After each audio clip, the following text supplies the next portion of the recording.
పెదపూడి మండలం దోమాడ గ్రామంలో పేదల ఇల్లు కూల్చిన గోల్డెన్ సిటీ యజమాని తుమ్మలపల్లి గోవిందరాజులపై ఎస్సీ/ఎస్టీ అట్రాసిటీ కేసు నమోదు చేయాలని ఆంధ్ర మాల మహానాడు వ్యవస్థాపక అధ్యక్షులు సిద్ధాంతుల కొండబాబు డిమాండ్ చేశారు. అనంతరం ఆయన మీడియాతో మాట్లాడుతూ అనధికారికంగా నోటీసులు ఇవ్వకుండా ఇల్లు కూల్చివేత సహకరించిన ప్రభుత్వ అధికారులు పెదపూడి తహసీల్దార్ దోమాడ గ్రామ panchayat secretary electrical JE R&B JE Pedapudi Karapa Indrapalem పోలీసులపై సస్పెండ్ చేయాలని మూడవ రోజు ఆందోళన కార్యక్రమంలో పాల్గొన్న నాయకులు డిమాండ్ చేశారు.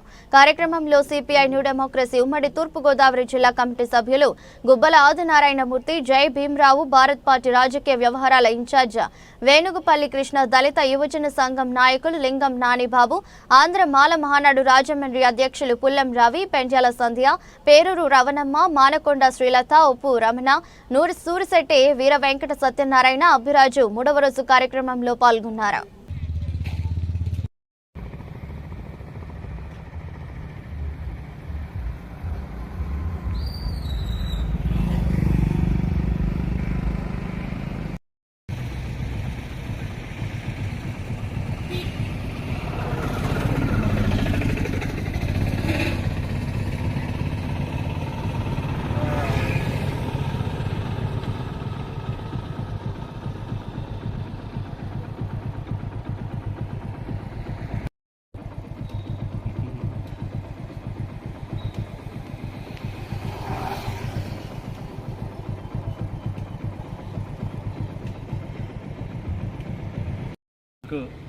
నా హృదయపూర్వక జైభీం తెలియజేస్తున్నాను. కాకినాడ జిల్లా పెదపూడి మండలం దోమాడ గ్రామంలోని గత 3 రోజుల క్రితము రోడ్డు పక్కనే దాదాపు 70 సంవత్సరాల క్రితం నుండి నివాసం ఉంటున్నటువంటి 8 కుటుంబాలని ఇక్కడ ఉన్నటువంటి MRO, అదేవిధంగా సెక్రటరీ, అలాగే R&B జేఈ ఈ అధికారులందరితో కుమ్మక్కయ్యి పెదపూడి ఎస్ఐ గారు మరియు కరప ఎస్ఐ గారు, ఇంద్రపాలెం ఎస్ఐ గారు వీరిలో ముగ్గురును పోలీసు బృందంతో వచ్చి తెల్లవారుజామున 4 గంటలకి ఇంట్లో ఉన్న వాళ్ళని లాక్కొచ్చి వీడ్చుకుంటే ఏసీబీ మిషన్తో ఇళ్ళని కూల్చివేయడం జరిగింది. ఇప్పటి వరకు 3వ రోజు ఈరోజు నిరాహార దీక్ష చేస్తుంటే కనీసం ప్రజాప్రతినిధులు ఎవరో కూడా ఒకరు వచ్చి కనీసం పరామర్శించే దాఖలా లేదు. ఈ వెంచర్ ఏదైతే గోల్డెన్ సిటీ వెంచర్ ఏదైతే ఉందో ఆ వెంచర్ గల యజమాని గోవిందరావు అనే వ్యక్తి ఈ అధికారుల్ని లోపరుచుకుని అలాగే ఎంఆర్ఓ గారిని అలాగే పోలీసు వారిని ఇక్కడ సెక్రటరీని అదేవిధంగా జేఈని వాళ్ళ లోపరుచుకుని వాళ్ళ చెప్పు చేతుల్లో ఉంచుకుని వాళ్ళకి కావలసినటువంటి సదుపాయాలు చేసి వాళ్ళ అండదండలు ఇక్కడ తీసుకొచ్చి వాళ్ళ ప్రతిఫలమనే కార్యక్రమం చేశారు.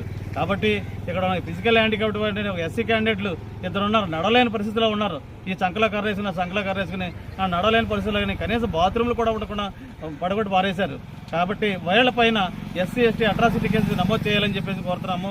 అదేవిధంగా వీళ్ళ వెంచర్లోనే ఉన్న 8 కుటుంబాలు 40 మంది కూడాను రోడ్డు మీద కనీసం ఆ ఈగల్లోని దోమల్లోని కనీసం పడుకోనకు కూడా ప్లేస్ లేకుండా టెంట్లోనే సావైనా ఇక్కడే సత్తాం కానీ మాకు న్యాయం చేసే వరకు వెళ్ళమని చెప్పేసి వాళ్ళ అందరూ కూడా ప్రతినిధి చేసి అందులోనే ఉన్నారు. వాళ్ళందరికీ కూడా మా ఆంధ్ర మాల మహానాడు తరఫు నుంచి కానీ అలాగే జైభీం భారత పార్టీ తరఫు నుంచి కానీ అలాగే ప్రజాబంధు తరఫు నుంచి కానీ ప్రతి ఒక్కరు కూడా మేము సహకరిస్తున్నాము. ఈ యొక్క కార్యక్రమంలోని రేపు నుండి తేలకపోతే మండలంలో ఉన్న ప్రతి ఒక్కరిని కూడా ఎస్సీ/ఎస్టీ బీసీ మైనార్టీలందరూ కూడాను ఇక్కడికి వచ్చి వీళ్ళకి న్యాయం జరిగేంత వరకు పోరాటం చేస్తాం. ఈ సందర్భంగా చెప్తున్నాం. ఒక్కొక్క ఇంటికి 25 లక్షల రూపాయలు వీళ్ళకి నష్టపరిహారం ఇవ్వాలి. అలాగే 3 సెంట్లు భూమి ఇచ్చి వాళ్ళకి పక్కా ఇల్లు కట్టించి ఇవ్వాలి. ఇదే మా డిమాండు. కాబట్టి ప్రతి పౌరుడు కూడా ఈ యొక్క మీడియా ద్వారా విన్న మాటలు విని ఇలా న్యాయం జరగడానికి ప్రతి ఒక్కరు సహకరించి మన ఉద్యమాన్ని పూర్తిగా తీసుకెళ్లాలని చెప్పి సందర్భంగా తెలియజేస్తున్నాం. జై భీమ్. నమస్కారం అండి. నా పేరు లత. మాది దోమడ గ్రామం అండి, పెదపూడి మండలం, కాకినాడ జిల్లా అండి. ఈరోజు మా కొంపలు తీసేసారండి, మా ఇల్లులు అన్నీ కూల్చేసారండి. మాకు ఆధారం లేదండి. నేను ఇద్దరు పిల్లలు, చంటి పిల్లలతో నేను రోడ్డు మీద ఉన్నానండి. మాకు పూట పనిలోకి వెళ్ళకపోతే కొట్టగలవని స్థితి అండి. అలాంటి స్థితిలో కూడా మమ్మల్ని అందరినీ ఇలా రోడ్డు మీద అన్యాయంగా తీసి మమ్మల్ని రోడ్డు మీద ఈడ్చుతారండి. దయచేసి మాకు న్యాయం చేయండి. మా తరపున ఎవ్వరూ న్యాయం చేసేవారు లేరండి. మీ పాదాలు పట్టుకుని మేము బతిమాలు పడుకుంటున్నామండి. మాకు న్యాయం చేసి మాకు ఇల్లు ఇప్పించేలా చేయండి బాబు. మీకు దన్నారా అయ్యా, మీ పిల్లలతో ఉన్నామండి. అనడానికి వానకి చూడండి, మాకు మంచి తాగడానికి మంచినీళ్ళు కూడా లేవండి బాబు. మాకు న్యాయం చేయమని నాయన ప్రభుత్వాన్ని కోరుతున్నానండి. మీరందరూ మా పట్ల మీకు కనికరం చూపించండి. మాకు ఎవరు న్యాయం చేసేవాళ్ళు లేరు. మమ్మల్ని పలకరించడానికి వచ్చిన నాదుడు కూడా లేడండి బాబు. మా ఇల్లు చూడండి, తిండ్లు లేవండి, తిప్పలు లేవండి, ఏమీ లేవండి. 2 హ్యాండిక్యాప్టర్లు ఉన్నాయండి, పిల్లలు ఉన్నామండి. మమ్మల్ని అన్యాయంగా రోడ్డు మీద ఇచ్చేసారండి. మేము ఎంత కాళ్ళు పట్టుకుని బతిమాలినా మమ్మల్ని అసలు కనికరించడానికి కనికరించలేదండి. రౌడీలండి, అంబులెన్స్లండి. మేము ఎంత బతిమాలినా మమ్మల్ని అసలు కనికరించకుండా మమ్మల్ని ఎంత అన్యాయంగా ఈడ్చిస్తారంటే అంత అన్యాయంగా ఈడ్చిద్దండి. మీకు అన్నాలు పెడతామండి. మా పట్ల మీరు కొంచెం త్వరగా న్యాయం చేయండి.